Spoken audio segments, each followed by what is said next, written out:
नमस्कार दोस्तों। आज बात करेंगे एक बार फिर से पाकिस्तान की। एक और अभी रिसेंट एक न्यूज़ डेवलप हो रही है वहाँ पे। जैसा हिंदुस्तान में कश्मीर में पुलवामा अटैक हुआ था, बिल्कुल वैसा ही एक अटैक अभी बलूचिस्तान में हुआ है पाकिस्तान के।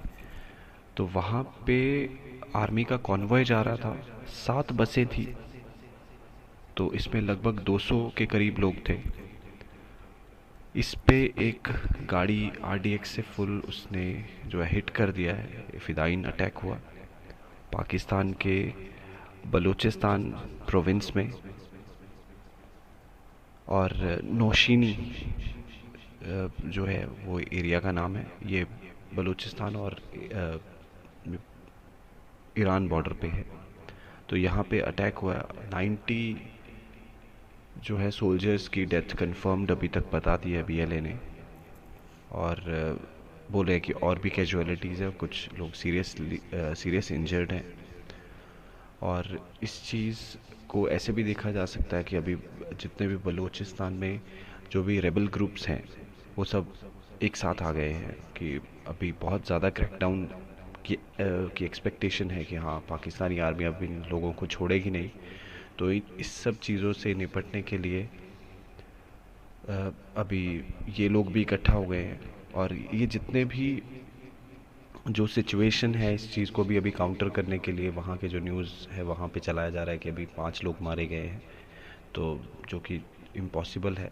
पहले भी इन लोगों ने यही क्लेम किया है इसी तरह से कि जाफ़र एक्सप्रेस को हमने छुड़वा लिया है, हमारे जितने भी सोल्जर्स हैं उन सबको हमने रेस्क्यू कर लिया है, हमने ये पूरा ऑपरेशन सक्सेसफुली एग्जीक्यूट कर दिया है। जो कि बिल्कुल झूठ है। एक भी जो है कोई प्रेस कॉन्फ्रेंस करके एक भी सोल्जर कोई दिखाया नहीं गया। तो कुछ भी इस तरह से इंफॉर्मेशन नहीं पास ऑन की गई मीडिया को। और बहुत सारे रिस्ट्रिक्शंस लगा दिए कि ये ऐसे नहीं है, आपको ये चीज़ दिखाना है। तो इस तरह से सब हो रहा है। और अभी भी एज एक्सपेक्टेड मुझे लग रहा है कि हिंदुस्तान में रॉ और हिंदुस्तान गवर्नमेंट का इसमें इन्वॉल्वमेंट की बात पाकिस्तानी मीडिया करने वाला है एज एक्सपेक्टेड। तो या फिर वही है, तालिबान या अफ़गानिस्तान या इमरान खान सपोर्टर्स को बोल दिया जाएगा कि हाँ, इनके कारण हुआ। लेकिन कुछ भी करके ये लोग अपनी गलती नहीं मानेंगे कि एक जो देश है और देश का बहुत बड़ा हिस्सा, उन सबको ऐसे ट्रीट करना कि तुम लोग ट्रू पाकिस्तानी नहीं हो, एक सच्चे पाकिस्तानी नहीं हो, और उस जगह में डेवलपमेंट नहीं करवाना, फंड्स रिलीज़ नहीं करना। तो ये बिल्कुल वैसा ही एक सिचुएशन है जैसा हम अफ्रीका में देखते हैं कि घर के अंदर ही लड़ाई है, सिविल वॉर सिचुएशन। तो अभी ये सब चीज़ों को साइड पे करके कि इंडिया का क्या स्टांस रह सकता है ये सब सिचुएशन, जैसा कि हम देख रहे हैं कि ये पहले जैसा हुआ। तो 70s में मुक्ति वाहिनी खड़ा हो गया था, जैसे बंगालियों के ऊपर पाकिस्तान ने बहुत ज़्यादा अत्याचार किए तो मुक्ति वाहिनी खड़ा हो गया। तो आपस में लड़ाई और उस सब चीज़ में हिंदुस्तान से समर्थन मांगा गया कि हाँ, हमें लड़ाई में आपका जो है साथ चाहिए। तो इंडिया वहाँ पे जाके एक नक्शा बदल दिया पाकिस्तान का। तो अभी भी कुछ ऐसी ही सिचुएशन है। और यहाँ पे अभी इस जगह पे तो जो वेस्टर्न पावर्स हैं उनका भी इंटरेस्ट रहेगा, क्योंकि पोर्ट है, ग्वादर पोर्ट आ जाएगा और बहुत सारा रिसोर्स रिच एरिया है और काफ़ी बड़ा लैंड मास है। और साउथ एशिया में तो बहुत इंटरेस्ट है, चाहे आप देखें कि यूरोपियन पावर्स भी, लेकिन अमेरिका ही सबसे ज़्यादा इंटरेस्टेड है यहाँ पे इंटरवेंशन के लिए। जैसे ही अगर ये दो पावर्स आपस में भिड़ेंगी, बलोच लिबरेशन आर्मी या उनके रेबल ग्रुप्स और पाकिस्तानी आर्मी, तो आपस में अगर इतना बड़ा एक सिविल वॉर सिचुएशन और एस्केलेट होगा यहाँ से, तो एज एक्सपेक्टेड है कि अमेरिका यहाँ पे इंटरेस्ट दिखाएगा। अमेरिका को ये जगह पहले भी काफ़ी अमेरिका का इंटरेस्ट रहा है पाकिस्तान में। और वैसे भी वेस्टर्न पावर्स भी थोड़ा थ्रेटन्ड ही रहती हैं कि पाकिस्तान जैसे देश के पास एक न्यूक्लियर पावर नेशन का दर्जा नहीं होना चाहिए जो कि इतना अनस्टेबल है। तो इनके पास न्यूक्लियर वेपन्स क्यों हैं कि इतना ज़्यादा अनरेस्ट की सिचुएशन रहती है।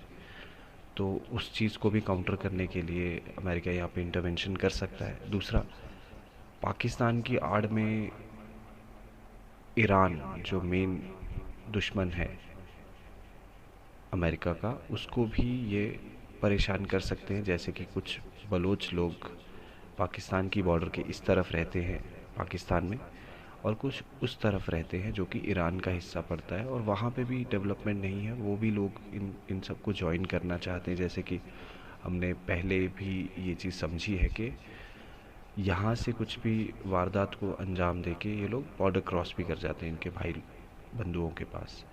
तो अगर बलूचिस्तान कोई अलग देश बनता है तो इसमें पाकिस्तान का तो काफ़ी नुकसान होगा ज्योग्राफिकली, और ईरान का भी काफ़ी, कह सकते हैं कि 10-15% एरिया जाएगा। जी, कम से कम 10% तो एरिया इसमें जाना तय है। और ईरान कभी नहीं चाहेगा कि अमेरिकन ट्रूप्स जो है उसके बॉर्डर पे आ जाए, चाहे वो बलूचिस्तान के ज़रिए ही आए, लेकिन वो नहीं चाहेगा। और ये एक बहुत अच्छा मौका हो जाएगा अमेरिका के लिए कि वो ईरान को काउंटर कर पाएगा। ईरान के पोर्ट के साथ उसका पोर्ट हो जाएगा, और दोनों पक्ष अगर लड़ते हैं तो तीसरा कोई ना कोई समझौता कराने तो ज़रूर आएगा। हिंदुस्तान के ये इंटरेस्ट है कि हम भी मुक्ति वाहिनी 2.0 के लिए थोड़ी सी फंडिंग रिलीज़ कर सकते हैं, थोड़ा उनको हेल्प कर सकते हैं। जैसा कि बंगाली लोगों के साथ अत्याचार हुआ, तो अभी कश्मीरी, पश्तून, बलोच, इन सब लोगों का हवाला देते हुए हम भी अपने इंटरेस्ट दिखा सकते हैं कि हाँ, एक अलग देश बन रहा है, तो हम आपकी स्वतंत्रता के लिए आपको रिसोर्सेज दे सकते हैं। रिसोर्सेज एज इन सिर्फ पैसा और हथियार। अपने जो आर्मी है वो हम हिंदुस्तान में ही रखेंगे। बाकी बहुत अगर आवश्यकता पड़ती है तो नेवी है, और नेवी को रेडी कर सकते हैं। तो इस तरह से जो जो भी ये घटनाक्रम हो रहा है, तो हिंदुस्तान काफ़ी फेवरेबल पोजीशन में है। और अगर ऐसा कुछ हो जाता है, बलूचिस्तान एक अलग देश बन जाता है, तो पाकिस्तान काफ़ी टाइट हो जाएगा, क्योंकि एक चिकन नेक पाकिस्तान जैसी सिचुएशन हो जाएगी, काफ़ी पतली पट्टी बन जाएगी पाकिस्तान देश का नक्शा अगर देखें और समझे तो यही अभी तक का अपडेट। तो जो भी इसके आगे कुछ अपडेट होता है तो आपके साथ शेयर कर दिया जाएगा। तभी तक के लिए धन्यवाद। जय हिंद।